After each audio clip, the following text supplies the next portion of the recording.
Después de que el día de ayer la Corte o los ministros dijeran no al plan B, obviamente AMLO tendrá que salir a decir algo. ¿Y qué fue lo que dijo? Vamos por el plan C. Lo que hace evidente que la mayoría de los legisladores ignoraban el contenido de la iniciativa, y eso incluso motivó una serie de mociones suspensivas realizadas por los legisladores que fueron desestimadas por la mayoría que presentó la iniciativa. Sí, porque además lo que cancelan, resulta que la ley que cancelan es la ley para que no ganen tanto los del INE. Y anunció que se presentarían iniciativas como urgentes, pero la solicitud y decisión fue en la propia sesión a las 11 de la noche, porque aprobar la dispensa es facultad del Pleno de la Cámara. Del tribunal. Porque eso es lo que tiene la ley en esencia. Es que se está violando la Constitución porque nadie debe ganar más que lo que gana el presidente. Y como los del INE y los del tribunal y ellos mismos ganan muchísimo más, un ministro de esos de ayer y de hoy y de mañana, pero no de pasado mañana, debe equilibrar dos principios que se encuentran en natural tensión.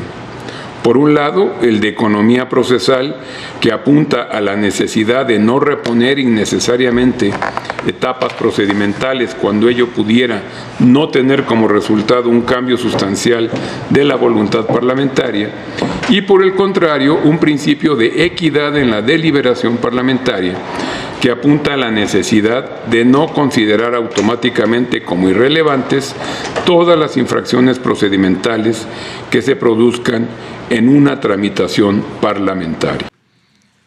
Ganan 3 veces más que el presidente. Tienen fideicomisos que no transparentan por 20,000 millones de pesos.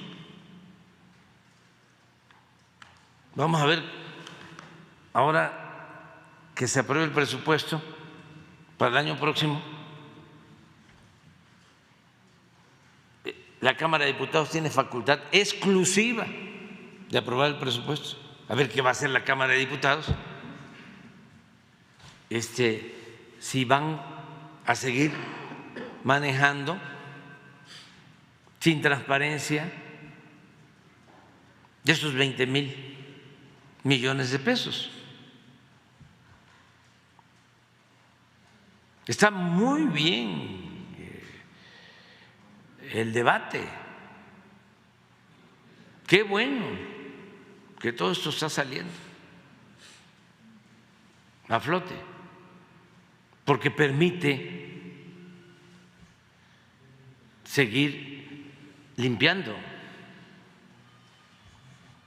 permite seguir purificando la vida pública. Son temas importantísimos, muy importantes. ¿Y el presupuesto va a venir la revancha entonces? No es revancha. Además, eso es un asunto que corresponde al Poder Legislativo. Sino, a ver,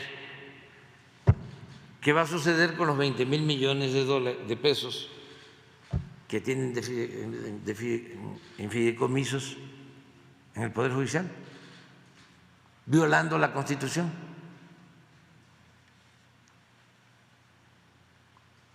Claro,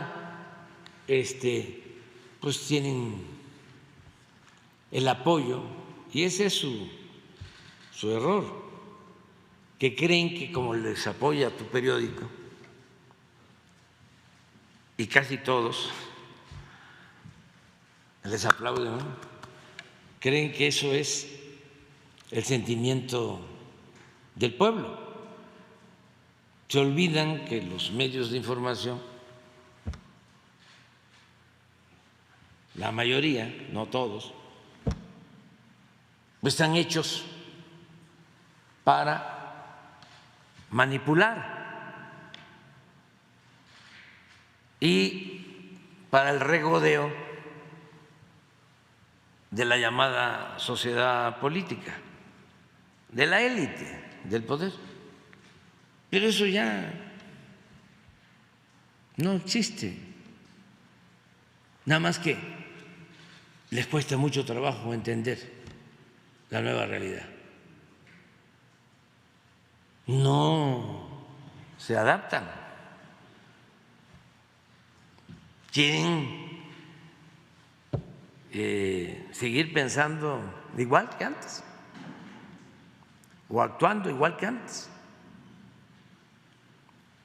Si la realidad es otra, pues que se amuele la realidad. Yo quiero mi cocol, yo quiero mi chayote, yo quiero seguir robando, yo quiero seguir manteniendo el privilegio de mandar. Entonces, aunque la gente esté pidiendo otra cosa, pero está interesante, ¿eh? No tienen ustedes por qué quejarse, ¿eh? No es tiempo para estar bostezando. Está muy interesante el tiempo que nos tocó vivir, ¿o no? Son momentos estelares en la historia de México. ¿Esto cuándo se había visto? ¿Cuándo el Poder Judicial se había opuesto al presidente? ¿Cuándo? Nunca. Sí, hubieron ocasiones en la época de la República Restaurada que sí,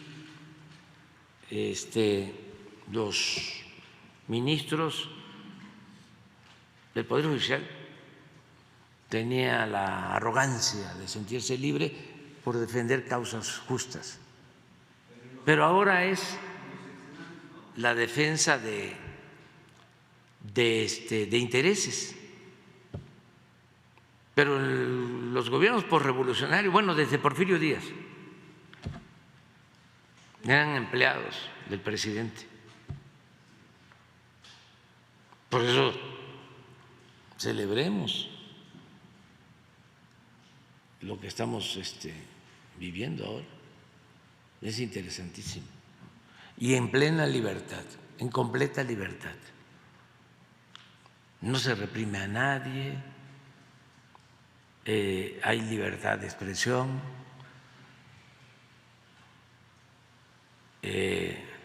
ya no hay aquello de que no se puede tocar al intocable. Al presidente se le cuestiona todos los días, hasta se le insulta, no pasa nada, nada. ¿Saben por qué? Por el pueblo. Y anunció que se presentarían iniciativas como urgentes, pero la solicitud y decisión fue en la propia sesión a las 11 de la noche, porque aprobar la dispensa es facultad del Pleno. Porque, como decía Juárez, con el pueblo todo, sin el pueblo nada. De la Cámara. Por otra parte, otra condición necesaria del proceso democrático es garantizar una participación informada de las distintas fuerzas legislativas que habrán de conocer el objeto de la deliberación que se abordará, es decir, los congresistas deben tener acceso con la oportunidad debida a la información relevante del proyecto legislativo. Del análisis del proceso legislativo se puede observar que la iniciativa en estudio fue publicada el mismo día de su discusión y no transcurrió más de una hora del momento en que se presentó al que se discutió, justamente como consecuencia de la dispensa del trámite legislativo ordinario, lo que hace evidente que la mayoría de los legisladores ignoraban el contenido de la iniciativa, y eso incluso motivó una serie de mociones suspensivas realizadas por los legisladores que fueron desestimadas por la mayoría que presentó la iniciativa. Por eso tenemos que seguir adelante, aprovechar de que la gente está respaldando, apoyando para seguir democratizando la vida pública de México.